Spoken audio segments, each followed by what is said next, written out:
Eu queria que você abrisse comigo em Mateus capítulo 14. É um momento muito conhecido, mas, sabe, a gente vive num mundo, um mundo barulhento. Ninguém pode dizer que não. Nosso mundo é bem barulhento. Nós vivemos num mundo agitado, num mundo apressado. Esse é o mundo de hoje, o mundo moderno. Barulhento, agitado, apressado. Você ouve barulho para todos os lados. Você tem o barulho do teu telefone entrando mensagem todo o tempo. Você tem o barulho do WhatsApp, do Telegram. Aí se você ativa, como eu, notificações, aí você recebe notificação que entrou no Instagram, que entrou no Twitter, que entrou no Facebook. É um mundo agitado, apressado e muito barulhento. Mas hoje eu queria falar de algo que não é barulho, quero falar de algo que é silêncio. Aliás, a Ludmila ela falou e ela nem sabia que Deus estava gerando uma palavra. E neste momento, tudo que tem aqui em Mateus capítulo 14 é barulho. É um barulho. Mateus 14, versículo 22, começa uma tempestade. Bom, eram as pessoas certas no lugar certo e a tempestade chegou. Eram os discípulos e era Jesus.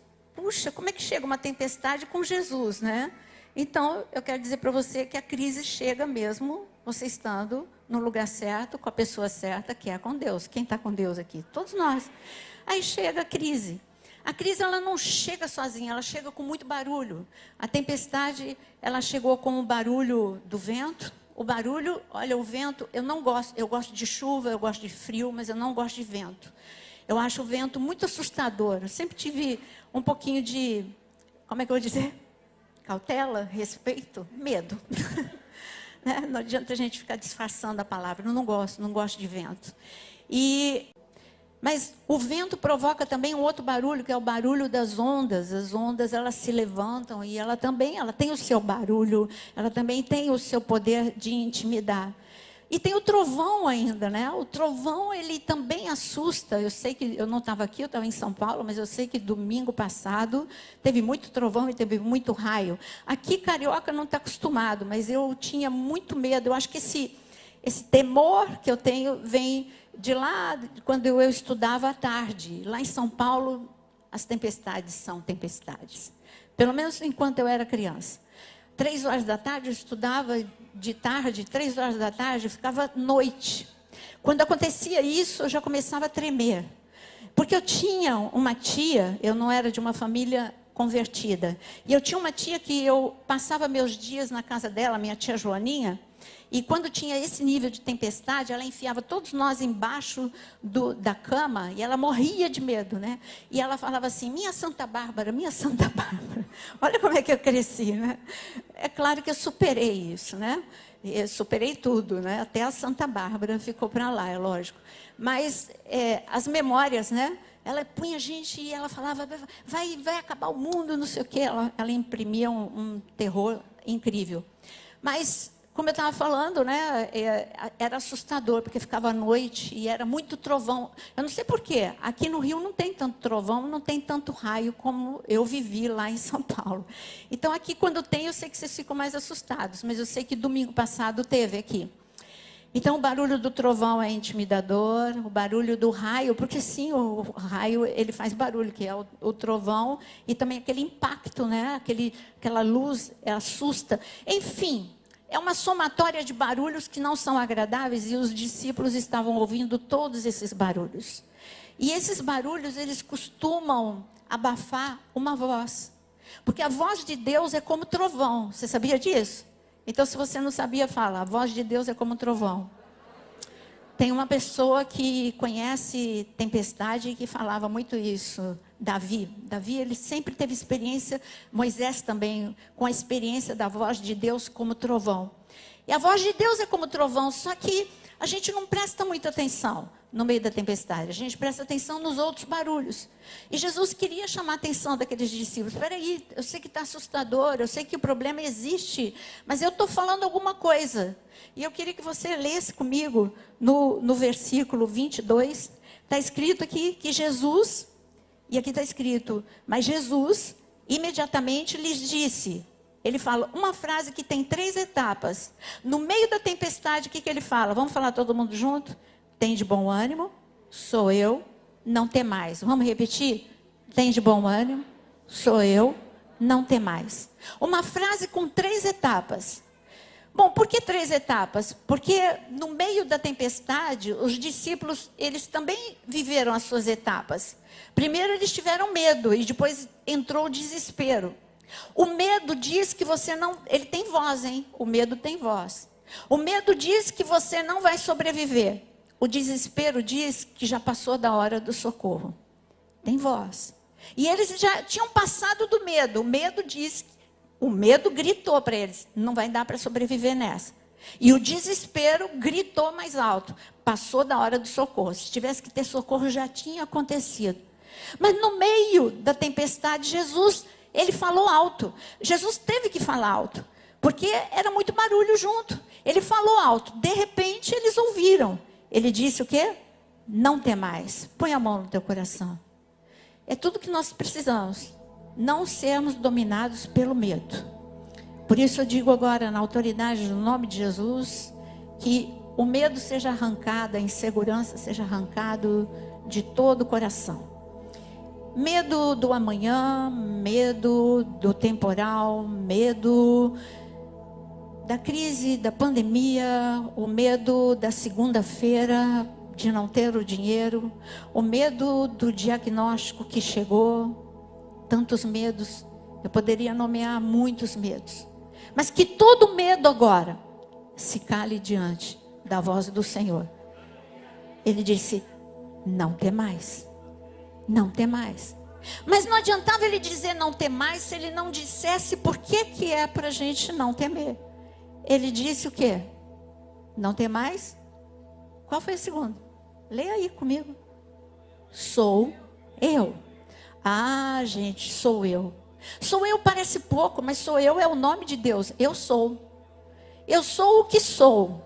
Jeová significa eu sou o que sou. Eu sou o que sou eu sou mais do que suficiente. Eu sou o Todo-Poderoso. Eu posso te dar abrigo durante a tempestade ou eu posso te resgatar durante a tempestade. Depende do propósito do que eu quero fazer. Se é para eu te treinar um pouquinho, eu vou te dar abrigo. E você vai sentir o vento, você vai sentir, você vai ficar molhado, você vai ficar respingado. Mas você vai sentir o que é a minha proteção e chegar do outro lado. Esse barco chegou do outro lado. Deus não tirou o barco e levou para outra situação. O barco continuou na mesma situação. O barco continuou no mesmo caminho. Mas havia uma proteção. De repente, aquele barco que sacolejava de lá para cá, ele ficou intocável. Você sabe que nós podemos nos tornar pessoas intocáveis? Nós somos pessoas intocáveis, nós somos pessoas... mais do que intocáveis, nós somos pessoas insubstituíveis, nós somos pessoas que temos uma unção que Deus diz que nós somos filhos do vento. Filhos do vento é a capacitação. Hoje eu falei de um texto, eu escrevi um texto no Instagram sobre ser invisível. Agora eu quero falar de um outro aspecto de ser invisível. Quando ele disse que nós temos que... O Espírito é como o vento. Ninguém sabe de onde ele vem, para onde ele vai. Você pode sentir o efeito dele. Mas como nós somos filhos de Deus, nós somos filhos do vento. Se você confiar nele, o diabo fala, mas peraí, cadê? Estava aqui, estava neste momento aqui, estava em pânico, em desespero. Eu estava na mão para destruir. Como é que escapou da minha mão? Sabe quando é que você escapa da mão de Satanás? Quando você diz, eu não temo. Porque o meu Deus é o meu Deus, Ele é o eu sou. Ele é Deus no céu, Ele é Deus na terra, Ele é o meu Deus. Você pode dizer, Ele é o meu Deus. Ele é o teu Deus. Ele não é o Deus só de Abraão, de Isaac e de Jacó. Ele é o teu Deus. Mas Ele falou em 3 etapas. Não temas, eu sou. E Ele diz o quê? Lê aqui. Tem de bom ânimo. O que é ter bom ânimo? Bom, ter bom ânimo é o contrário de ter desânimo. Tá, boa definição? Não, horrorosa. Ter bom ânimo é coragem. Peraí, mas o que é coragem? Coragem não é uma frase pronta, hein? Que eu odeio frase pronta. Mas ter coragem não é não ter medo, não é a ausência de medo. Ter coragem é encontrar uma força no meio do teu medo. Ter coragem é olhar para um Golias e falar: você é alto, hein, cara? Você tem uma arma poderosa. Você tem um escudeiro, você já é enorme, teu escudeiro também é grande.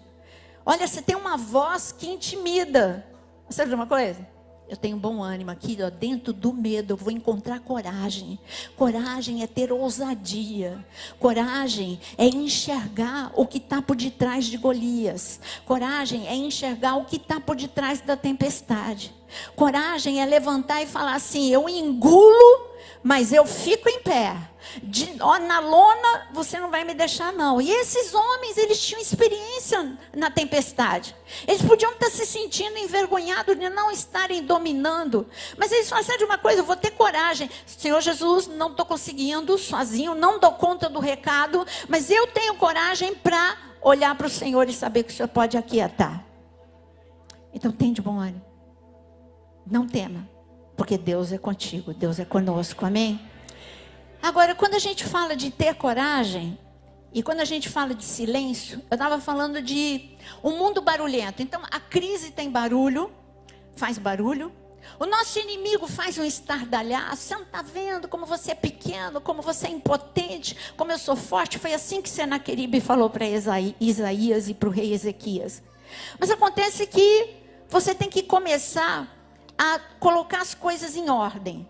Como é que eu coloco as coisas em ordem? Tem vários tipos de barulho. Tem o barulho, eu vou dizer qual é o primeiro nível de barulho. Tem um barulho de pessoas que estão do teu lado e falam aquilo que não ajudam. Ah, isso Jó conhece muito bem.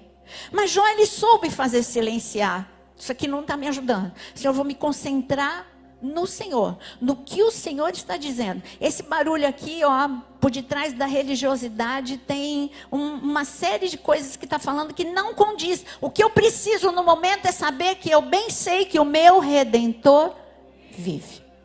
Eu bem sei que o meu Redentor vive. Você sabe? Hoje é dia de ceia. Mas você precisa saber que o teu Redentor vive. Sabe, quando Jó falou isso, ele levantou no meio da angústia. Ele ainda estava doente, ele ainda estava pobre, ele ainda estava em penúria. A reversão na vida de Jó só aconteceu no capítulo 42. Quando Jó falou isso, era Jó capítulo 19. Aliás, eu amo Salmos. Aliás, o que é que eu não gosto na palavra de Deus? Eu sempre falo, é o meu predileto.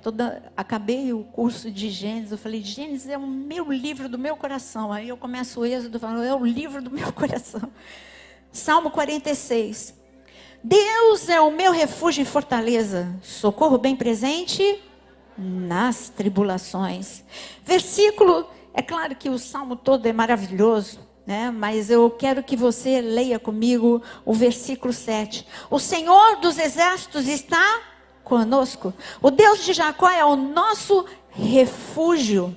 Mas ele diz aqui, no meio da tempestade, ele diz no versículo 9, ele põe termo à guerra e aos confins do mundo.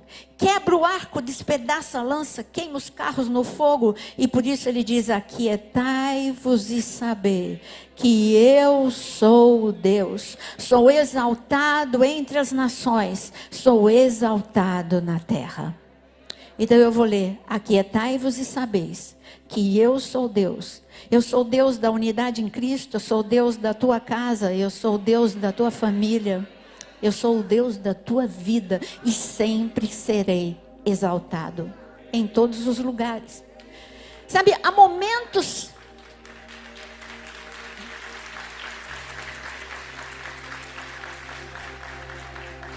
Eu falei, quando o Aquino me pediu o título da palavra, eu falei, o poder do silêncio.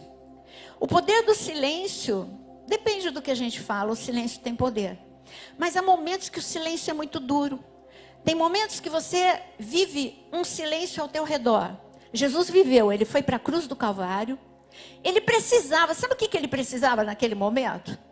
As emoções de Jesus precisavam assim, que as pessoas ao pé da cruz estivessem dizendo, que o único que estava lá, que era João, dissesse assim, Jesus, eu estou aqui, o senhor está vendo que eu estou aqui? Eu estou aqui.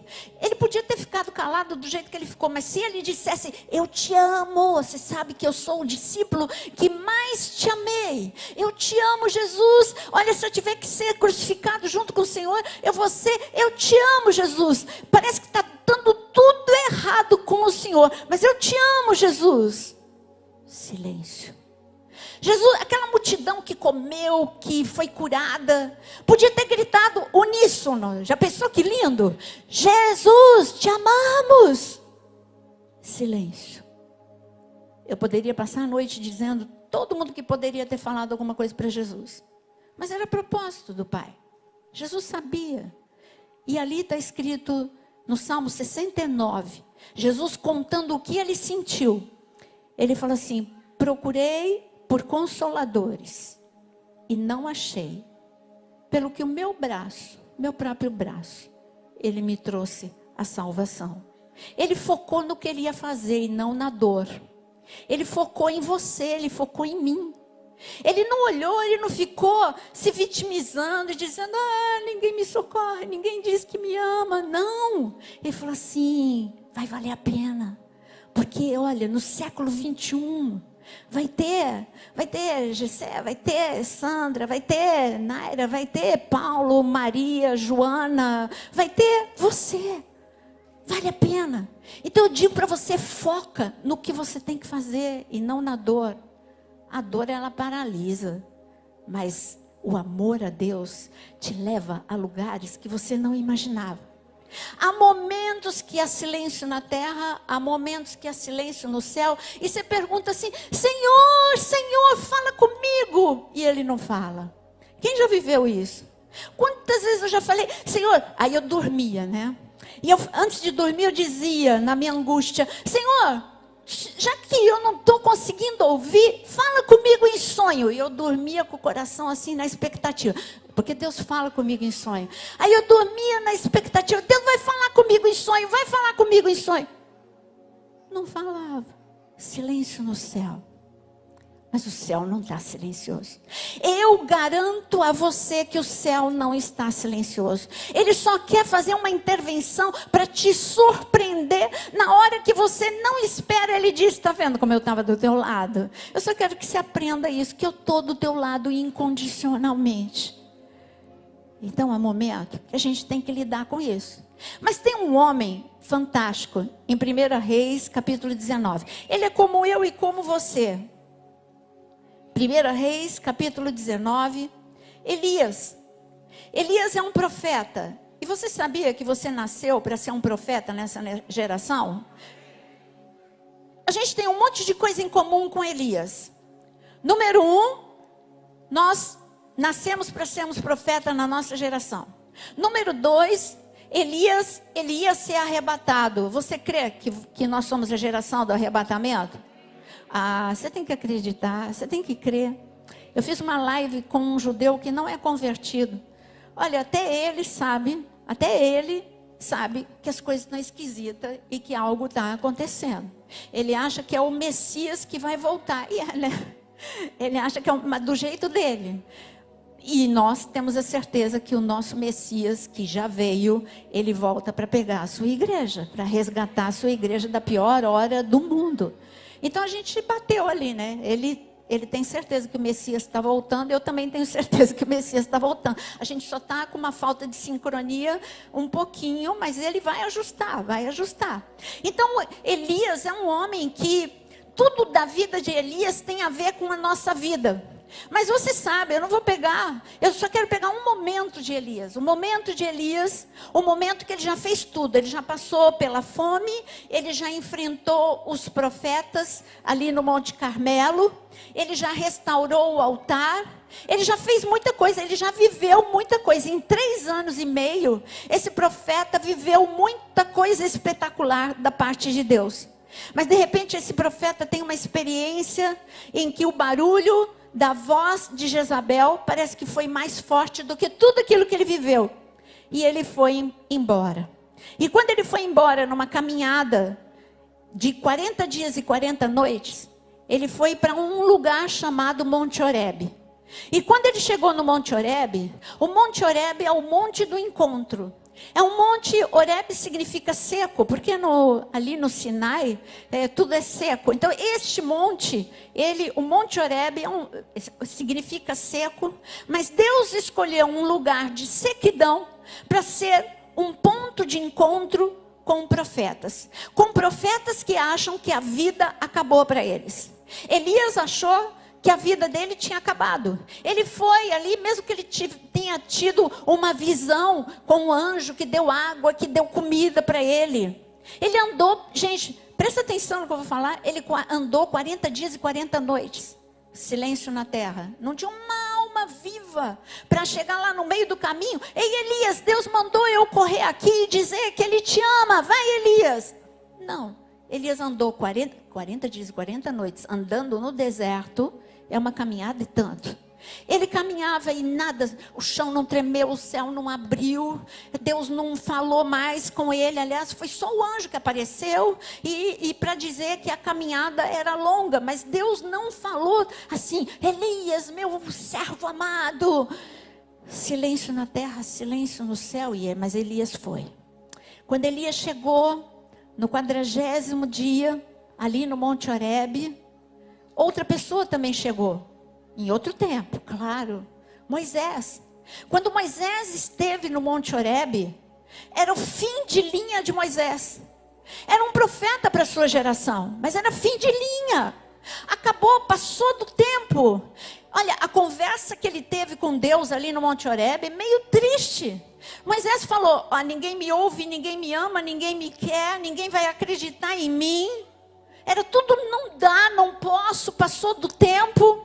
Deus só olhou assim para Moisés e falou: mas eu não erro, eu te escolhi, ainda dá tempo, eu sou contigo, vai dar tudo certo, você vai viver um segundo tempo. Você viveu 40 anos, mas você vai viver mais 40 anos e agora só de extraordinário. Você acredita que nós vamos viver o melhor?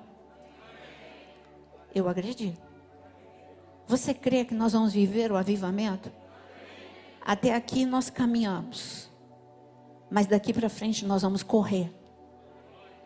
Até aqui nós vivemos Deus, mas daqui para frente nós vamos viver extraordinário. Elias chegou e ele pensou: fim de carreira, fim de tempo, fim de tudo. Deus falou: vou deixar. Ele entrou na caverna. Ali na caverna, uma vez eu preguei isso. Caverna não é lugar de profeta. Caverna tem morcego. Caverna tem solidão. Caverna tem escuridão. Deus falou: tem certeza que vai ficar aí? Mas Deus deixou. Mas Deus, Ele amava tanto aquele profeta, assim como Ele amava Moisés e assim como Ele ama você. Quando você se enfia dentro da tua caverna, Ele vai lá na porta da caverna e faz uma pergunta: o que é que você está fazendo aqui? É a primeira pergunta. A segunda pergunta, muita gente já explorou em pregações: o que é que você está fazendo aqui? Não vou ficar nessa pergunta. Eu vou na segunda. E eu quero que você leia comigo. E aqui ele diz, em 1 Reis, capítulo 19. Mas eu quero fazer uma pergunta sem a cola, hein? Elias saiu da caverna ou Elias ficou dentro da caverna? Resposta errada. Elias ficou na caverna. Deus chamou Elias e Elias ficou dentro da caverna. É que a gente não lê direito. Aí você acha que porque Deus falou para ele sair, ele saiu. Não, Deus falou para ele sair e ele continuou com os morcegos. E ele continuou no escuro. E ele continuou sozinho. E ele continuou no escuro. Aí Deus falou: tá bom, mas eu amo esse profeta. E esse profeta vai sair da caverna. E quando ele sair da caverna, ele vai ser muito melhor do que o primeiro tempo. E aí quando ele... Aí Deus falou: bom, vamos lá para o que Deus fez com Elias. E ali, no versículo 11: eis que passava o Senhor, e um grande e forte vento fendia os montes, despedaçava as penhas diante do Senhor. porém o Senhor não estava no vento. Depois do vento, e aí, mas o Senhor, veio um terremoto, mas o Senhor não estava no terremoto. Depois do terremoto veio um fogo, mas o Senhor não estava no fogo. Como assim? Deus mostrou 3 forças destruidoras para Elias: fogo, vento e terremoto. Não é de qualquer jeito. Ele não mandou um ventinho, ele mandou um vento que despedaçou. Ele mandou um terremoto que chacoalhou tudo e fendeu rocha. Ele mandou um fogo que destruiu tudo que estava ao redor. Parecia que aquilo que estava ruim ficou pior. Eu imagino a cara de Elias lá dentro. Ainda bem que eu não saí. Puxa, ainda bem que eu estou aqui em segurança na caverna. Nós criamos algumas seguranças. Sabe quando as pessoas te ofendem, você cria uma segurança e você se isola. Quando as pessoas te decepcionam, te frustram. Quando simplesmente, aqui está o Tiago, né? Então, o meu filho. O primeiro tempo da vida do Tiago, eu lembro como se fosse hoje. Ele tinha... Cadê Tiago? Quando você fez a primeira vez o exame lá, quando você era novinho, agora você está velho. Mas quando você era novinho, você tinha o quê? 18 anos, quando você começou a voar? Não. Por aí. 20 anos. Ele tinha 20 anos quando ele começou, ele sempre teve esse sonho de voar. Aí com 20 anos, ele fez a prova do jeito que, né, um bom sanguíneo, desorganizado faz, sem estudar. Ele gostava de voar. Ele fez muitas horas. Ele tinha muitas horas de voo. A parte prática, tudo bem.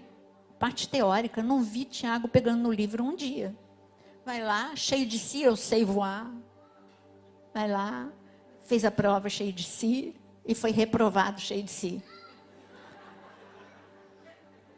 E na hora que ele foi reprovado, ele desistiu. Foi para a caverna.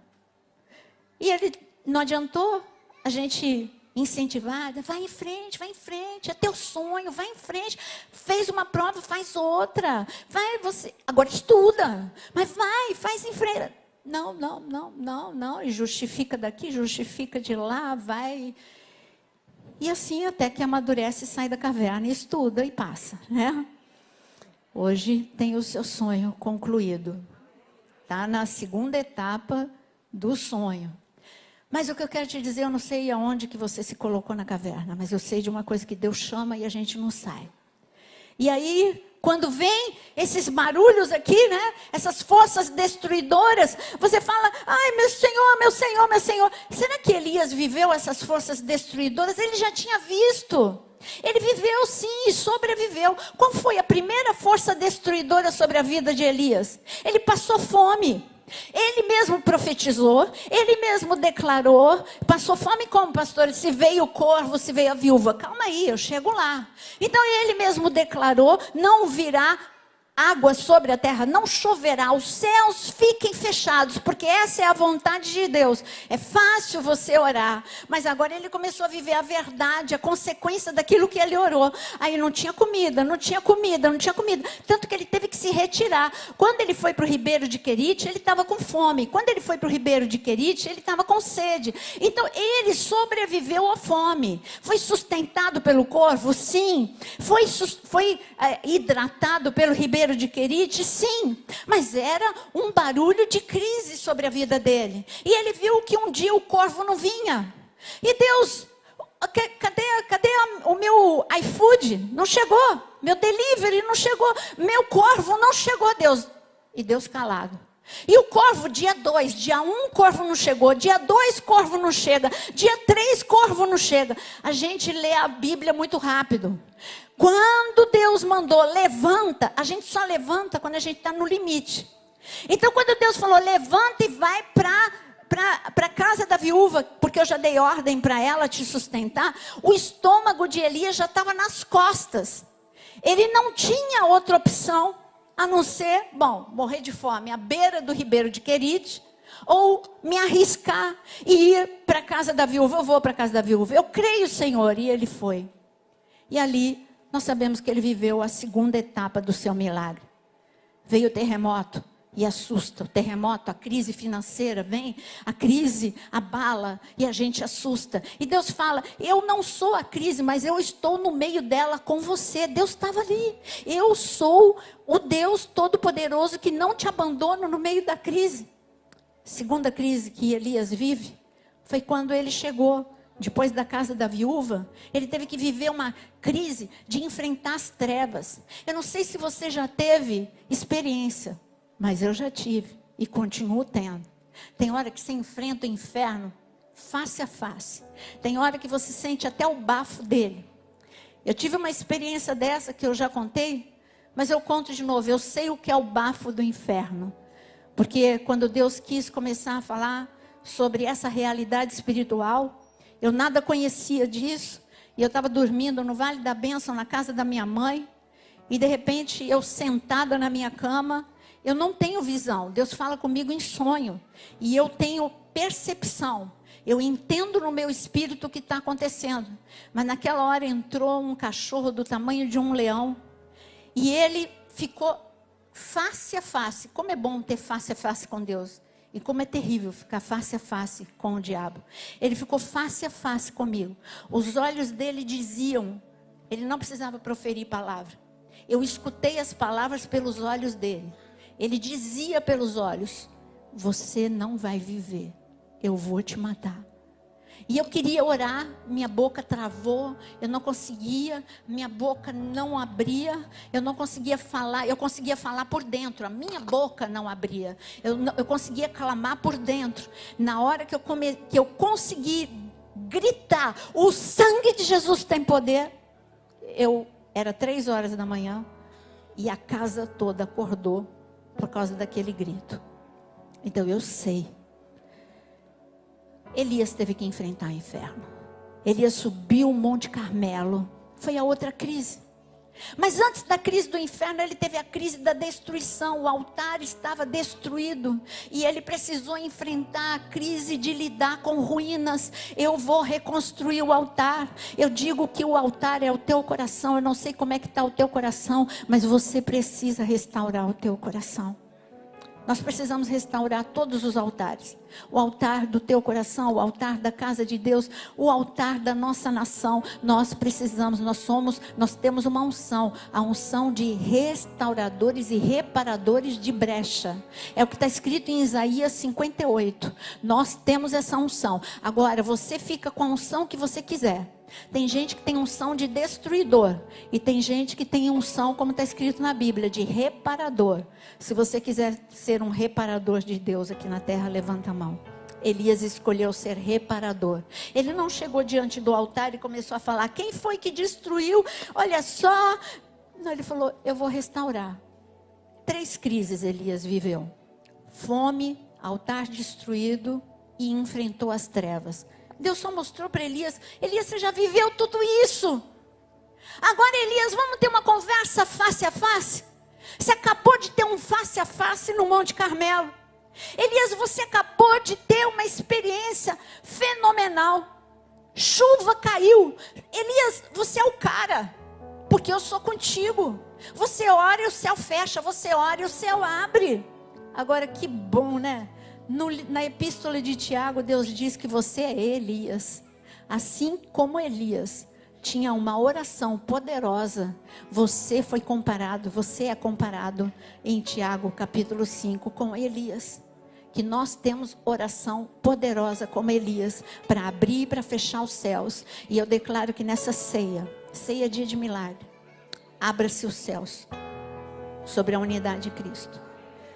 Ceia é dia de milagre. Abra-se os céus sobre a tua casa. Ceia é dia de milagre. Abra-se os céus sobre a tua vida, em nome de Jesus. Mas a conversa de Deus não parou aí com Elias. Elias está dentro da caverna. Será que Elias sai? Então vamos lá. E aqui no versículo 12 está escrito: depois do terremoto, um fogo, mas o Senhor não estava no fogo. E depois do fogo, um vento tranquilo, um vento suave. Versículo 13. E ouvindo Elias ouvindo o vento tranquilo, ouvindo o vento suave, envolveu o rosto no seu manto. Aí, só aí que ele sai. E saindo, pôs-se à entrada da caverna. E eis que veio uma voz e disse: vamos conversar, começar de novo a conversa. Eu comecei a conversa lá atrás, eu te perguntei o que é que você está fazendo aí. Você começou com um monte de lamúria, você ficou na caverna. Agora eu te pergunto de novo, o que é que você está fazendo aí? E ele continua respondendo. Ele falou: ai, Senhor, eu estou sozinho, todo mundo me abandonou e etc e tal. E todo mundo sabe que ele começou com uma lista de coitadismo. Deus falou: mas ele está ferido. É arrebatado, Elias. Deus sabe todas as crises que você já viveu até aqui. E Deus sabe como é que você está sentindo hoje. Domingo, dia de ceia. Mas eu digo uma coisa, que Deus é poderoso para te tirar da caverna. Ele não vai te invadir. Ele te chama com todo o amor. Ele te chama com todo carinho. E Ele está dizendo: eu quero que você tenha um encontro comigo. Eu quero que você viva o sobrenatural. E eu queria que você abrisse a última passagem em 2 Reis, capítulo 4. Em 2 Reis, capítulo 4, você está pertinho. Uma mulher também viveu, para não deixar só algo para homens, né? Vamos falar da mulher. Em 2 Reis, capítulo 4. Uma mulher forte e valente. Ela viveu várias experiências com Deus, mas eu quero ficar numa só. A Sunamita. A Sunamita, ela viveu um momento. Por que eu estou falando de pessoas que precisavam de milagre? Elias precisava de um milagre. E a Sunamita precisava de um milagre. Porque ceia é dia de milagre. Elias precisava de um milagre para ele mesmo. Um milagre ministerial. Um milagre para ele mesmo. A Sunamita precisava de um milagre para o seu filho. Eu não sei aonde você precisa de um milagre. Mas essa Sunamita, você sabe que o filho dela morreu. E quando o filho dela morreu, e morreu nos braços dela. Parecia irreversível. Mas essa mulher teve algumas atitudes. E eu digo que as atitudes dela é o que nós precisamos fazer nessa noite. Essa mulher colocou o filho no quarto do profeta. E essa mulher não disse nada para ninguém. Por isso que eu falei o poder do silêncio. Há momentos que o teu nível de fé, as pessoas não vão te acompanhar. Então é melhor você falar só com Deus. Essa mulher sabia que o marido dela não ia acompanhar. Ela sabia que o servo que foi com ela, porque ela colocou o filho lá e falou: eu vou para a casa do profeta. E o marido só fez uma pergunta: mas peraí, por que você vai para a casa do profeta? Por que você vai lá para o Monte Carmelo? Se nem é tempo de festa. Ela só ia em tempo de festa. Ela disse: eu vou porque eu vou. Ela não deu muita bola. Ele não tem a fé. Ele vai dizer que eu sou louca, que nós temos que enterrar o nosso filho. Ele não tem o mesmo nível de fé. Ela não disse pro servo que a acompanhou. O marido falou: tá bom, então vai. E ela levou uma pessoa para acompanhar. Mas aquele servo também não tinha maturidade, não tinha o mesmo nível de fé. E ela não conversou com ele, gente. De onde ela morava, de Sunem até o Monte Carmelo, são 50 quilômetros. 50 quilômetros de carro é rápido. 50 quilômetros em cima de um animal não é rápido. Essa mulher teve uma guerra contra as emoções dela. Ela teve uma guerra contra a mente dela. Ela teve uma guerra, porque as trevas também diziam: você é doida. Quando você voltar, você vai andar 50 quilômetros para ir, 50 para voltar, 100 quilômetros. Teu filho vai logo começar a cheirar mal. Teu marido vai dizer que você é doida. Você é maluca mesmo. Volta, enterra teu filho, desiste do teu filho. Essa mulher teve que brigar com ela mesma, brigar com as trevas e ficar calada. E andar 50 quilômetros sem nada ver, sem nada acontecer. Quando ela chega, ela ainda teve discernimento. Essa mulher, ela teve capacidade de ficar calada, teve fé para andar sem nada ver, e ela ainda teve discernimento de espírito, porque Geazi veio todo eufórico. Ela sabia com quem ela podia falar. Gente, pede a Deus discernimento. Não é com todo mundo que você pode falar. Quando Geazi veio: fala aí, por que você quer? Ele: nada, está tudo bem. Está tudo muito bem. Como está bem? Mas você... Está tudo bem. Aí Geazi correu falar para o profeta: profeta, ela está aqui, a sunamita, ela está aqui. Ué, mas você não perguntou? Não. Ela disse que está tudo bem. Não, não está tudo bem, não. O profeta teve discernimento. Quando ele chegou perto dela, ela disse: eu tenho uma dor no coração. O meu filho morreu. E aí ela teve discernimento, porque o outro queria ir, né? O servo queria ir na frente. Ela sabia quem tinha unção, quem não tinha unção. Peça discernimento de espírito. Saiba quem tem unção, quem não tem unção. Quem quer só o oba-oba e quem não tem. Você precisa escolher do lado de quem você anda. Senão você nunca vai crescer. Uma pessoa que quer falar muito dos outros, você nunca vai crescer. Eu digo que tem momentos na tua vida que você tem que se concentrar. Ela se concentrou, ela só falou com o profeta: profeta, o meu filho morreu. Está doendo, meu filho morreu. O profeta falou: eu vou contigo. Essa mulher, sabe, o profeta podia ter dito: volta que o teu filho já vive. Não, ela teve que andar 50 quilômetros. Esses 50 quilômetros, a Bíblia não nos fala que ela ficou. E aí, profeta, vai acontecer? E aí, Eliseu, o milagre vai acontecer? Eu não estou aguentando de desespero. Essa mulher foi calada. O poder do silêncio, enquanto Deus age. Você crê que Deus age enquanto Ele está silencioso? Você acredita que Deus age quando nada está acontecendo? Eu digo, essa é uma frase minha mesmo.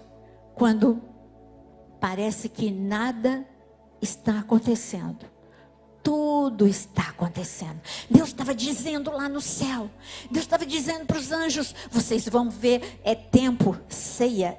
É tempo de celebrar a ressurreição. Vocês vão ver ressuscitar. Vocês vão ver agora, o filho da sunamita vai ressuscitar. Essa mulher, ela teve fé. Essa mulher não desistiu do filho. Vai ressuscitar, vai ressuscitar.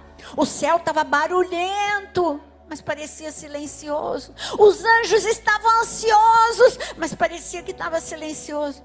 Chega o profeta, entra no quarto da destruição.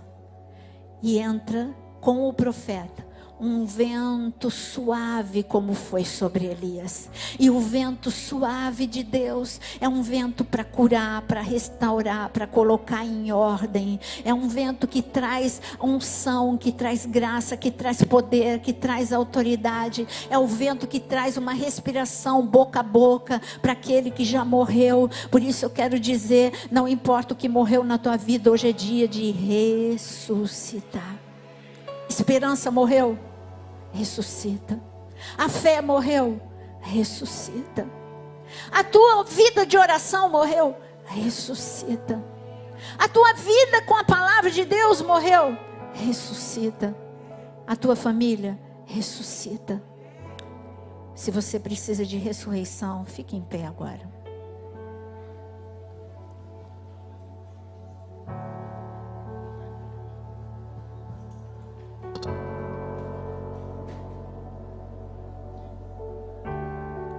Se você precisa do socorro de Deus nessa noite, se você está vivendo como os discípulos uma tempestade, como Elias uma crise, ou como a sunamita uma morte, todas as situações são destruidoras. Tempestade, do nível que você leu comigo em Mateus capítulo 14, era para destruir o barco e eles morrerem. A crise com Elias era o fim do ministério dele. A crise com a sunamita era ela perder o que ela mais amava, o seu filho. 3 situações irreversíveis. Nas 3 Deus chegou. Para os discípulos ele disse: tem de bom ânimo, eu sou, não temais. Para Elias ele chegou com aquele vento de refrigério, soprando para o profeta, tirando o medo do profeta, tirando a angústia e o desespero do profeta. Para a sunamita, ele chegou com a voz daquele que ressuscita. Para você ele chega nessa noite também. Então, se você crê e você está em desespero, levanta sua mão para viver a experiência do impossível, porque Deus reverte todas as situações. Deus reverte todas as situações. Você sabe que dia de ceia é um dia de milagre, e eu ensinei isso não só na igreja, porque eu creio, mas eu ensinei o meu netinho. E aí ele falou assim, domingo do mês passado de ceia, aconteceu uma situação aparentemente irreversível com a nossa nova paixão, a gatinha. E ali ela correu risco de vida. E quando houve o resgate, a primeira coisa que... A tempestade não é maior do que o meu Deus. Eu olho para ti para declarar com os meus lábios junto com os meus irmãos, porque nós somos um. Nós somos um diante dos teus olhos. A tempestade não é mais forte do que o teu amor. A tempestade não é mais forte do que o teu poder. Teu é o poder, tu é a honra, tu é a glória. Eu não temo, Senhor, e eu tenho bom ânimo, porque eu olho para ti. Porque o Senhor é o meu Deus Todo-Poderoso. Toma a unidade em Cristo nas tuas mãos. Toma, Senhor, cada família aqui nas tuas mãos. Olhamos acima da tempestade. Olhamos para o Deus que tudo pode. Olhamos para o Deus que tudo reverte. Olhamos para o Deus que ressuscita. Ah, Senhor, Elias achou que era o fim da vida, mas vem agora com o teu vento. Vem com o teu vento, sopra, sopra, sopra sobre nós. Vento de Deus, Espírito Santo de Deus, sopra sobre o vale dos ossos secos. Sopra, sopra sobre os profetas que estão na caverna. Eu digo que ninguém vai ficar na caverna nesta noite. Sai para fora para ter um encontro com o teu Deus. Moisés teve um encontro, Elias teve um encontro. Não fica no escuro, não fica onde tem morcego. Morcego é morte e o teu Deus é vida. Respira vida, respira ressurreição. Que entre agora a ressurreição, a mesma ressurreição que entrou, Senhor, em cada órgão do filho da Sunamita. Bastou uma palavra tua e aquele menino que tinha morrido, ele começou a respirar. Pulmões começaram a trabalhar novamente. Corações, todos os órgãos foram ativados. Seja ativado agora. Seja ativado dons na tua vida. Seja ativada a fé na tua vida. Seja ativada a esperança na tua vida. Seja ativado o amor na tua vida. Seja ativada agora. Seja ativada a misericórdia sobre a tua vida. Seja ativada agora a unção de milagres sobre a unidade em Cristo. Em nome de Jesus, um púlpito de onde flui milagres, milagres. Seja ativado, novo tempo, nova história. Oh Senhor, tempo de ressurreição. Em nome de Jesus, em nome de Jesus. Saudade de um tempo em que a gente podia terminar um culto falando: dá a mão para o teu irmão. Então, dá o coração para o teu irmão. Esse dá, faz assim para ele, ó, tá o meu coração. Somos um. Mas a gente pode dar a mão para ele, né? Então dá a mão para Deus.